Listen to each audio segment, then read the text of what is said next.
ಇದೆಲ್ಲ ಬೆಳವಣಿಗೆಗಳ ನಡುವೆ ಮುಖ್ಯಮಂತ್ರಿ ಸಿದ್ದರಾಮಯ್ಯನವರಿಗೆ ಮುಡಾ ಕೇಸ್ ಸಂಕಷ್ಟ ತಂದಿಟ್ಟಿದೆ ಅನ್ನೋದಕ್ಕೆ ಈಗ ಆಲ್ರೆಡಿ ಆಗ್ತಾ ಇರುವ ಕಾನೂನಾತ್ಮಕ ಪ್ರಕ್ರಿಯೆಗಳು ಸಾಕ್ಷಿಯಾಗಿ ನಿಲ್ತಾ ಇದೆ. ಒಂದು ಕಡೆ ಸಿಎಂ ರಾಜೀನಾಮೆ ನೀಡಲೇಬೇಕು ಅಂತ ಹೇಳಿ ವಿರೋಧ ಪಕ್ಷಗಳು ಒತ್ತಾಯವನ್ನ ಮಾಡ್ತಲೇ ಇದೆ. ಇದರ ನಡುವೆ ಇತ್ತೀಚೆಗಷ್ಟೇ ಡಿಸಿಎಂ ಡಿಕೆ ಶಿವಕುಮಾರ್ ಕೆಪಿಸಿಸಿ ಅಧ್ಯಕ್ಷರೂ ಹೌದು, ಹಾಗೆ ಗೃಹ ಸಚಿವರಾದ ಡಾಕ್ಟರ್ ಜಿ ಪರಮೇಶ್ವರ್ ಅವರ ನಡುವೆ ನಡೆದಿರುವ ಪ್ರತ್ಯೇಕ ಭೇಟಿ ಮಾತುಕತೆ ಸಾಕಷ್ಟು ಕುತೂಹಲಕ್ಕೆ ಕಾರಣವಾಗ್ತಿದೆ.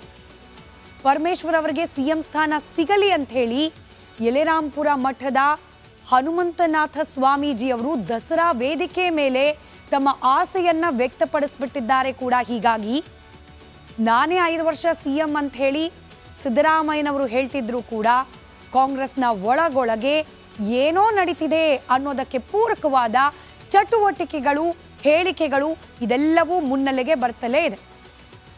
ಇದಕ್ಕೆ ಸಂಬಂಧಪಟ್ಟಂತೆ ಸ್ವಾಮೀಜಿಯವರು ದಸರಾ ವೇದಿಕೆಯಲ್ಲಿ ತಮ್ಮ ಮನದಾಳದ ಆಸೆಯನ್ನ ವ್ಯಕ್ತಪಡಿಸಿದ್ರ ಮಾತುಗಳಿದೆ, ಕೇಳ್ಕೊಂಡು ಬನ್ನಿ.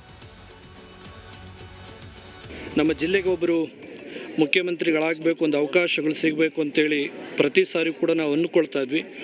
ಕಳೆದ ಬಾರಿ ಕೂಡ ಡಾಕ್ಟರ್ ಜಿ ಪರಮೇಶ್ವರ್ ಅವರಿಗೆ ಕೊರಟಗೆರೆ ಭಾಗದಲ್ಲಿ ಸೋಲು ಅನುಭವಿಸಿತು. ಅದು ಕಳೆದ ಬಾರಿ ಮುಖ್ಯಮಂತ್ರಿಗಳಂತೆ ಬಿಂಬಿಸಿದಾಗ ಅವರಿಗೆ ಆ ಹುದ್ದೆ ಕೈ ತಪ್ಪೋಯಿತು. ಇನ್ಮೇ ಈ ಸಂದರ್ಭದಲ್ಲಾದರೂ ಕೂಡ ನಮ್ಮ ಜಿಲ್ಲೆಗೆ ಒಬ್ಬರು ಮುಖ್ಯಮಂತ್ರಿಗಳಾಗಲಿ ಅನ್ನುವಂಥದ್ದು ನಮ್ಮೆಲ್ಲರ ಆಶಯದಂತೆ ನಾನು ಮಾತನಾಡಿದ್ದೇನೆ. ನಮ್ಮ ಜಿಲ್ಲೆಗೆ ಒಬ್ಬರು ಮುಖ್ಯಮಂತ್ರಿಗಳಾಗಬೇಕು, ಒಂದು ಅವಕಾಶಗಳು ಸಿಗಬೇಕು ಅಂತೇಳಿ ಪ್ರತಿ ಸಾರಿ ಕೂಡ ನಾವು ಅಂದ್ಕೊಳ್ತಾ ಇದ್ವಿ. ಕಳೆದ ಬಾರಿ ಕೂಡ ಡಾಕ್ಟರ್ ಜಿ ಪರಮೇಶ್ವರ್ ಅವರಿಗೆ ಕೊರಟಗೆರೆ ಭಾಗದಲ್ಲಿ ಸೋಲು ಅನುಭವಿಸಿತು. ಅದು ಕಳೆದ ಬಾರಿ ಮುಖ್ಯಮಂತ್ರಿಗಳಂತೆ ಬಿಂಬಿಸಿದಾಗ ಅವರಿಗೆ ಆ ಹುದ್ದೆ ಕೈ ತಪ್ಪೋಯಿತು. ಇನ್ಮೇ ಈ ಸಂದರ್ಭದಲ್ಲಾದರೂ ಕೂಡ ನಮ್ಮ ಜಿಲ್ಲೆಗೆ ಒಬ್ಬರು ಮುಖ್ಯಮಂತ್ರಿಗಳಾಗಲಿ ಅನ್ನುವಂಥದ್ದು ನಮ್ಮೆಲ್ಲರ ಆಶಯದಂತೆ ನಾನು ಮಾತನಾಡಿದ್ದೇನೆ. ನಮ್ಮ ಜಿಲ್ಲೆಗೆ ಒಬ್ಬರು ಮುಖ್ಯಮಂತ್ರಿ ನಡೆಯೋದಿದೆ.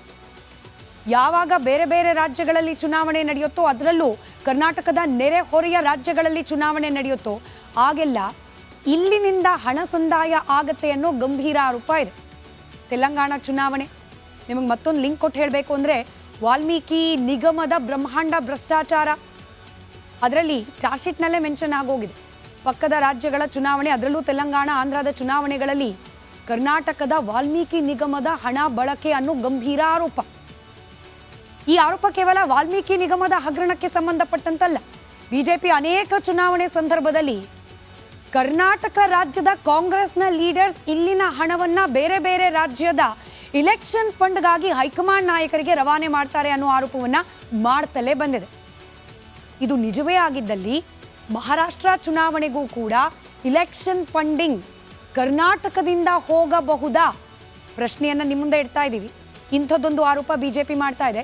ಇಂಥದ್ದೊಂದು ಆರೋಪವನ್ನ, ಅನುಮಾನವನ್ನ ಮನಸ್ಸಿನಲ್ಲೇ ಇಟ್ಕೊಂಡು ಇಡಿಯನ್ನ ಇಲ್ಲಿ ಪ್ರವೇಶ ಮಾಡುವಂತೆ ಮಾಡ್ತಾ ಇದೆಯಾ? ಮಹಾರಾಷ್ಟ್ರ ಎಲೆಕ್ಷನ್ ಮೇಲೆ ಕಣ್ಣಿಟ್ಟಿದೆ ಕೇಸರಿ ಸೇನೆ. ಮಹಾರಾಷ್ಟ್ರಕ್ಕೆ ಸಂಪನ್ಮೂಲ ನಮ್ಮ ರಾಜ್ಯದಿಂದ, ಕರ್ನಾಟಕದಿಂದ, ಕೈಪಾಳ್ಯದಿಂದ ಹರಿದು ಹೋಗದಂತೆ ಮುನ್ನೆಚ್ಚರಿಕೆಯನ್ನ ಇಡಲಾಗ್ತಿದೆಯಾ? ಹೇಗೆ? ಇಡಿ ಆಗಮನಕ್ಕೂ ಮುನ್ನವೇ ಇದೇ ವಿಚಾರಕ್ಕೆ ಸಂಬಂಧಪಟ್ಟಂತೆ ಸಿದ್ದರಾಮಯ್ಯನವರ ಆಪ್ತರಿಗೆ ಢವಢವ ಶುರುವಾಗಿದೆ. ಇಡಿ ಎಂಟ್ರಾಯ್ತು ಅಂದರೆ ನೇರವಾಗಿ ಆಸ್ತಿ ಮುಟ್ಟುಗೋಲು, ಬೇರೆ ಏನೂ ಅಲ್ಲ, ಆಸ್ತಿ ಮುಟ್ಟುಗೋಲು ಹಾಕಿಕೊಳ್ಳುವಂತಹ ಪ್ರಾವಿಷನ್ ಕೂಡ, ಅವಕಾಶಗಳು ಕೂಡ ಜಾರಿ ನಿರ್ದೇಶನಾಲಯಕ್ಕೆ ಇದ್ದೇ ಇದೆ. ಒಂದ್ಸತಿ ಆಸ್ತಿ ಸೀಸ್ ಆಯಿತು ಅಂತಂದರೆ ಇಡಿ ಅರೆಸ್ಟ್ ಮಾಡಲೇಬೇಕು ಅಂತಿಲ್ಲ. ಕೇವಲ ಈ ವಿಚಾರಣೆಗೆ ಕರ್ಕೊಂಡು ಬಂದು ಹೋಗಿ ಆ ಮಾಡುವ ಪ್ರಾಸೆಸ್ ಇದೆಯಲ್ಲ, ಇದೇ ಒಬ್ಬ ವ್ಯಕ್ತಿಯನ್ನ ಹೈರಾಣ ಮಾಡಿಬಿಡುತ್ತೆ ಅನ್ನೋದಕ್ಕೆ ಹಿಂದೆ ಅನೇಕ ಪ್ರಕರಣಗಳು ಉದಾಹರಣೆಯಾಗಿ ನಿಲ್ತಾ ಇದೆ. ಹೀಗಾಗಿ ಇನ್ ಕೇಸ್ ಏನಾದರೂ ಇಡಿ ಮೂಡಾ ವಿಚಾರಕ್ಕೆ ಸಂಬಂಧಪಟ್ಟಂತೆ ತನ್ನ ತನಿಖೆಯನ್ನ ಚುರುಕುಗೊಳಿಸಿದ್ರೆ ಕೇವಲ ಸಿದ್ದರಾಮಯ್ಯನವರು ಮಾತ್ರವಲ್ಲ, ಅವರ ಅಕ್ಕಪಕ್ಕದ ಆಪ್ತರ ಮೇಲೂ ಕೂಡ ಇಡಿಯ ನೆರಳು ಬೀಳುವ ಸಾಧ್ಯತೆ ಇದೆ. ಸಿದ್ದರಾಮಯ್ಯನವರ ಆಪ್ತರ ಆಸ್ತಿಗಳ ಮೇಲೂ ಕೂಡ ಇಡಿ ಕಣ್ಣಿಡುವ ಸಾಧ್ಯತೆ ಇದೆ. ಇದೇ ವಿಚಾರಕ್ಕೆ ಢವಢವ. ಸಚಿವರ ಮನೆ, ಕಚೇರಿ ಇದೆಲ್ಲದರ ಮೇಲೆ ದಾಳಿ ಮಾಡಲಿಕ್ಕೆ ಸಜ್ಜಾಗಿದೆಯಾ ಇಡಿ? ಇಂಥದ್ದೊಂದು ಸೂಚನೆ ಕಾಂಗ್ರೆಸ್ ಪಾಳ್ಯದವರಿಗೆ ಸಿಕ್ಕಿದೆಯಾ? ಅನುಮಾನ ದಟ್ಟವಾಗ್ತಾ ಇದೆ. ಸಿದ್ದರಾಮಯ್ಯನವರ ಆಪ್ತ ಸಚಿವರಿಗೂ ಕೂಡ ಇದೀಗ ರೇಟ್ ಟೆನ್ಷನ್ ಶುರುವಾಗಿದೆ. ಅದರಲ್ಲೂ ನೇರವಾಗಿ ಬೈರತಿ ಸುರೇಶ್ ಇವತ್ತು ನೋಟಿಸ್ ಬಂತು ಅಂತಾಯಿತು. ಬೈರತಿ ಸುರೇಶ್ ಅವರು ಇಲ್ಲ ಬಂದಿಲ್ಲ ಅಂತಂದ್ರು. ಬೈರತಿ ಸುರೇಶ್ ಅವ್ರಿಗಂತೂ ಮೂಡಾ ವಿಚಾರಕ್ಕೆ ಸಂಬಂಧಪಟ್ಟಂತೆ ತನಿಖೆ ಮಾಡಬೇಕು ಅಂತಂದರೆ ಒಂದು ಎನ್ಕ್ವೈರಿ ಶತಸಿದ್ಧ. ಯಾಕಂತಂದರೆ ಹೇಳಿ ಕೇಳಿ ಇವರು ಬೈರತಿ ಸುರೇಶ್ ಅವರು ಅರ್ಬನ್ ಡೆವಲಪ್ಮೆಂಟ್ ಮಿನಿಸ್ಟರ್, ಇವರ ಅಡಿಯಲ್ಲೇನೆ ಮೂಡಾ. ಹೀಗಾಗಿ ಏನೇ ವಿಚಾರಣೆ ಆಗಬೇಕು ಅಂತಂದ್ರೂ ಕೂಡ ಬೈರತಿ ಸುರೇಶ್ ಅವರ ಹೇಳಿಕೆ ಕೂಡ ಬೇಕಾಗತ್ತೆ. ಹೀಗಾಗಿ ಇವತ್ತೋ ನಾಳೆ ಬೈರತಿ ಸುರೇಶ್ ಅವ್ರಿಗೂ ಕೂಡ ನೋಟಿಸ್ ಕೈ ತಲುಪಿ ವಿಚಾರಣೆಗೆ ಹಾಜರಾಗೋ ಅನಿವಾರ್ಯತೆ ಇದ್ದೇ ಇದೆ. ಗ್ರಹಚಾರ ಕೆಟ್ಟಿದೆ ಅಂತಂದರೆ ಇಡಿಯ ಇಕ್ಕಳದಲ್ಲಿ ಬೈರತಿ ಸುರೇಶ್ ಅವರು ಸಿಲುಕಿದ್ರೂ ಕೂಡ ಅಚ್ಚರಿ ಇಲ್ಲ. ಕೇವಲ ಬೈರತಿ ಸುರೇಶ್ ಒಬ್ಬರೇನಾ, ಮಹದೇವಪ್ಪ ಅವರು, ಜಮೀರ್, ಹೀಗೆ ಸಿದ್ದರಾಮಯ್ಯನವರ ಆಪ್ತ ವಲಯದಲ್ಲಿ ಗುರುತಿಸಿಕೊಂಡಿರುವ ಅನೇಕ ಸಚಿವರ ಮೂಡ್ ಆಫ್ ಮಾಡುವ ಸಾಧ್ಯತೆ ಇದೆ ಜಾರಿ ನಿರ್ದೇಶನಾಲಯ. ಇದರ ಜೊತೆಗೆ ಮೂಡಾ ಅಧ್ಯಕ್ಷ ಮರಿಗೌಡರು, ಹಿಂದಿನ ಮೂಡಾ ಆಯುಕ್ತರು, ಸಾಲು ಅಧಿಕಾರಿಗಳ ಹೆಸರು ಕೂಡ ಈಗ ಆಲ್ರೆಡಿ ದೂರಿನಲ್ಲಿ ದಾಖಲಾಗಿದೆ. ಹಾಗೆ ಸಿದ್ದರಾಮಯ್ಯನವರ ಪತ್ನಿಯ ಸಹೋದರ ಮಲ್ಲಿಕಾರ್ಜುನ ಸ್ವಾಮಿ, ಆಬ್ವಿಯಸ್ಲಿ ಅವ್ರಿಗೂ ಕೂಡ ಇಡಿ ಆತಂಕ. ಸೈಟನ್ನು ಖರೀದಿ ಮಾಡಿ ಮೂಲ ಮಾಲೀಕರಿಂದ ಅಲ್ಲಿ ನೋಟಿಫೈ ಇತ್ಯಾದಿ ರಗಳೆ ನಿಮಗೆಲ್ಲ ಗೊತ್ತಿದೆ. ಈಗ ಆಲ್ರೆಡಿ ಕೋರ್ಟ್ನಲ್ಲೂ ಕೂಡ ವಿಚಾರಣೆ ಎಲ್ಲ ನಡೆದು ಹೋಗಿದೆ. ಮಲ್ಲಿಕಾರ್ಜುನ ಸ್ವಾಮಿ ಅವರು ಸೈಟನ್ನು ಖರೀದಿ ಮಾಡಿ ಅರಿಶಿಣ ಕುಂಕುಮದ ಭಾಗವಾಗಿ ಪಾರ್ವತಮ್ಮನವರಿಗೆ ನೀಡಿದ್ರು ಅನ್ನೋ ವಿಚಾರ. ಹೀಗಾಗಿ ಮಲ್ಲಿಕಾರ್ಜುನ ಸ್ವಾಮಿ ಅವರ ಹೆಸರು ಕೂಡ ಇಡಿ ಲಿಸ್ಟ್ನಲ್ಲಿ ಸೇರ್ಪಡೆಯಾಗೋ ಆತಂಕ ಇದ್ದೇ ಇದೆ. ಇಷ್ಟು ದಿನಗಳ ಕಾಲ ಇವತ್ತೂ ಕೂಡ ಇನ್ಫ್ಯಾಕ್ಟ್ ದಸರಾ ವೇದಿಕೆಯಲ್ಲಿ ಐ ಡೋಂಟ್ ಕೇರ್ ಅನ್ನೋ ರೀತಿಯಲ್ಲೇ ಸಿದ್ದರಾಮಯ್ಯನವರು ಅಬ್ಬರಿಸುತ್ತಾ ಬಂದಿದ್ದಾರೆ. ಆದರೂ ಸಿದ್ದರಾಮಯ್ಯನವರಿಗೂ ಕೂಡ ಇಡಿ ಸಂಕಷ್ಟವನ್ನು ತಂದೊಡ್ಡುವಂತಹ ಸಾಧ್ಯತೆಗಳಿರುವ ಅನೇಕ ಅಂಶಗಳು ಈ ಮೂಡಾ ಪ್ರಕರಣದಲ್ಲಿ ಇದ್ದೇ ಇದೆ. ಹಾಗಾಗಿಯೇ ಸಿದ್ದರಾಮಯ್ಯನವರು ಎಚ್ಚರಿಕೆಯ ಹೆಜ್ಜೆಯನ್ನು ಇಡ್ತಿದ್ದಾರೆ ಅನ್ನೋದಕ್ಕೆ ಪೂರಕವಾಗಿರುವ ಹೇಳಿಕೆಗಳು, ನಡವಳಿಕೆಗಳು ನೀವು ಗಮನಿಸ್ತಾ ಇದ್ದೇವೆ. ಯಾವಾಗ ಮೂಡಾ ವಿಚಾರ ಮುನ್ನೆಲೆಗೆ ಬಂತೋ ಸಿದ್ದರಾಮಯ್ಯನವರಿಗೆ ರಾಜೀನಾಮೆ ಕೊಡಿ ಅಂತ ವಿರೋಧ ಪಕ್ಷಗಳು ಒತ್ತಡ ಹಾಕೋದನ್ನು ದಿನೇ ಹೆಚ್ಚು ಮಾಡ್ತಲೇ ಸಾಕ್ತಾ ಇದೆ. ಇದರ ನಡುವೆ ರಾಜಕೀಯ ಪಡಸಾಲೆಯಲ್ಲೂ ಕೂಡ ಮುಖ್ಯಮಂತ್ರಿ ಕುರ್ಚಿಯಲ್ಲಿ ಬೇರೆಯವರು ಸ್ಥಾಪನೆಯಾಗುವ ಸಮಯ ಹತ್ತಿರ ಬಂತ ಅನ್ನೋದಕ್ಕೆ ಪೂರಕವಾದ ಕೆಲ ಚಟುವಟಿಕೆಗಳು, ಅದರಲ್ಲೂ ಕಾಂಗ್ರೆಸ್ ಪಾಳೆಯದ ಒಳಗೇನೆ. ರಿಪಬ್ಲಿಕ್ ಕನ್ನಡದ ಕ್ಯಾಮ್ರಾ ಮುಂದೆನೆ ಕಾಂಗ್ರೆಸ್ನ ಅನೇಕ ನಾಯಕರು ನಾನು ಕೂಡ ಅರ್ಹ ಅಭ್ಯರ್ಥಿ ಅನ್ನೋದನ್ನು ಬಹಿರಂಗವಾಗಿ ಹೇಳ್ಕೊಂಡಿದ್ದಾರೆ. ಆದರೆ ಇವತ್ತು ವಿಶ್ವವಿಖ್ಯಾತ ನಾಡಹಬ್ಬ ಮೈಸೂರು ದಸರಾಗೆ ಚಾಲನೆ ಸಿದ್ದರಾಮಯ್ಯನವರೇ ಚಾಲನೆ ನೀಡಿದರು. ಚಾಲನೆ ನೀಡಿ ಆ ವೇದಿಕೆಯಲ್ಲಿ ಮಾತನಾಡೋ ಸಂದರ್ಭದಲ್ಲಿ ವಿರೋಧಿಗಳ ಹಾಗೆ ತಮ್ಮದೇ ಪಕ್ಷದ ಒಳಗಡೆ ಕೂತು ಮುಖ್ಯಮಂತ್ರಿ ಕುರ್ಚಿಯ ಕನಸು ಕಾಣ್ತಾ ಇರುವವರಿಗೆ ಖಡಕ್ ಸೂಚನೆ, ಸಂದೇಶ ಎರಡನ್ನೂ ಕೂಡ ರವಾನೆ ಮಾಡೋ ಪ್ರಯತ್ನವನ್ನ ಸಿದ್ದರಾಮಯ್ಯನವರು ಮಾಡಿದ್ರು. ಇನ್ನೇನು ಕೆಳಗಿಳಿದೇ ಬಿಡ್ತಾರೆ, ಕೆಳಗಿಳಿಲೇಬೇಕು ಅಂತ ಹೇಳ್ತಿದ್ದವರಿಗೆ ಮುಂದಿನ 5 ವರ್ಷಗಳ ಕಾಲ ನಾನೇ ಮುಖ್ಯಮಂತ್ರಿಯಾಗಿ ಮುಂದುವರಿಯಲಿದ್ದೇನೆ, ಹಿಂದಿನ ರೆಕಾರ್ಡನ್ನ ಬ್ರೇಕ್ ಮಾಡುವವನಿದ್ದೇನೆ ಅಂತ ಹೇಳುವ ಮೂಲಕ ಮಾತಿನ ತಿರುಗೇಟನ್ನ ಕೊಟ್ಟಿದ್ದಾರೆ ಸಿದ್ದರಾಮಯ್ಯನವರು. ಪೂರ್ಣಾವಧಿ ಸಿಎಂ ಆಗಿರ್ತೇನೆ ಅಂತ ಹೇಳಿ ಸವಾಲ್ ರೀತಿಯ ಪ್ರತ್ಯುತ್ತರವನ್ನ ನೀಡಿದ್ದಾರೆ. ರಾಜಕೀಯ ವಿರೋಧಿಗಳಿಗೆ ಖಡಕ್ ಸಂದೇಶವನ್ನ ರವಾನಿಸಿದ್ದಾರೆ ಮುಖ್ಯಮಂತ್ರಿ ಸಿದ್ದರಾಮಯ್ಯನವರು. ದಸರಾ ವೇದಿಕೆ, ಸಿದ್ದರಾಮಯ್ಯನವರ 5 ವರ್ಷದ ಭರವಸೆಯ ಮಾತುಗಳು, ಈ ಕುರಿತಾದ ಡೀಟೇಲ್ ರಿಪೋರ್ಟ್ ನಿಮ್ಮ ಮುಂದೆ.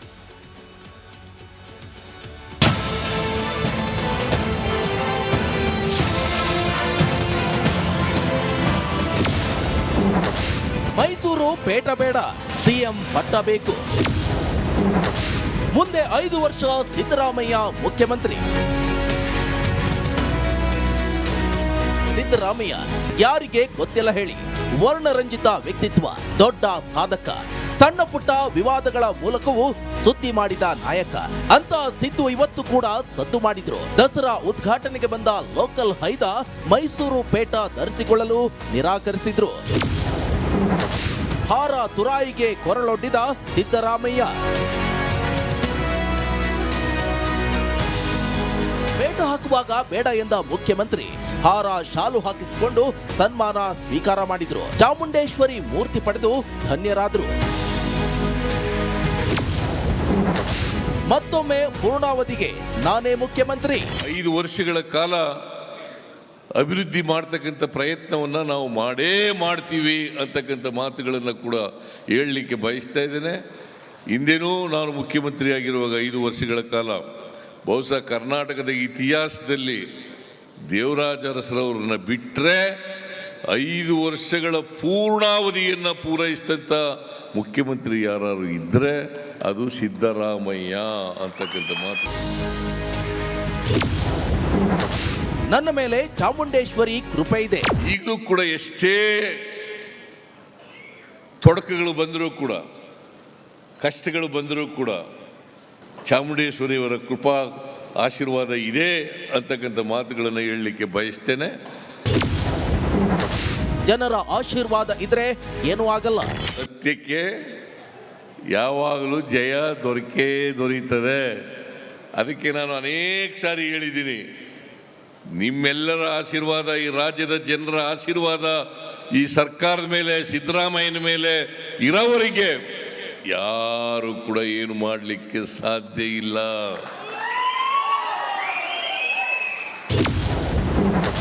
ಕಾಗೆಯಲ್ಲಿ ಕಪ್ಪು ಚುಕ್ಕೆ ಎಲ್ಲಿ ಹುಡುಕೋದು? ಸಿಎಂ ಸಿದ್ದರಾಮಯ್ಯರನ್ನ ಕಾಗೆಗೆ ಹೋಲಿಸಿದ ಪರಿಷತ್ ವಿಪಕ್ಷ ನಾಯಕ ಛಲವಾದಿ ನಾರಾಯಣ ಸ್ವಾಮಿ ಕಾಗೆಗೆ ಹೋಲಿಸಿದ್ದಾರೆ. ತೂಕದಲ್ಲಿ ಮುಳುಗಿ ಹೋಗಿದ್ದಾರೆ. ಕಪ್ಪು ಚುಕ್ಕೆ ತೋರಿಸಿ ಅಂತಿದ್ರಲ್ಲ, ಎಲ್ಲಿ ಕಾಗೆಯಲ್ಲಿ ಕಪ್ಪು ಚುಕ್ಕೆ ಹುಡುಕೋದು? ಕಾಗೆನೆ ಆಗಿ ಕುಳಿತಿದ್ದೀರಿ ನೀವು, ಮತ್ತೆ ನಿಮ್ಮಲ್ಲಿ ಕಪ್ಪು ಚುಕ್ಕೆಯಲ್ಲಿ ಹುಡುಕೋದು ಯಾರು? ಆ ಕಾರಣದಿಂದ ರಾಜೀನಾಮೆ ಒಂದೇ ಮಾರ್ಗದಲ್ಲಿರ್ತಕ್ಕಂಥ ಕಾಂಗ್ರೆಸ್ ಪಕ್ಷ ಸಂಪೂರ್ಣ ಭ್ರಷ್ಟಾಚಾರದಿಂದ ತುಂಬಿರ್ತಕ್ಕಂಥ ಪಕ್ಷ. ಸ್ನೇಹಮಯಿ ಕೃಷ್ಣಗೆ ವಿಚಾರಣೆ ಬಿಸಿ. ಸಿಎಂ ಸಿದ್ದರಾಮಯ್ಯ ವಿರುದ್ಧ ದೂರು ದಾಖಲಿಸಿರುವ ಆರ್ಟಿಐ ಕಾರ್ಯಕರ್ತ ಸ್ನೇಹಮಯಿ ಕೃಷ್ಣಗೆ ಇಡಿ ಸಮನ್ಸ್ ಜಾರಿ ಮಾಡಿತ್ತು. ಆದ್ರಿಂದ ವಿಚಾರಣೆಗೆ ಹಾಜರಾಗಿ ಮಾಹಿತಿ ನೀಡಿದ್ರು. Bureau report, republic Kannada.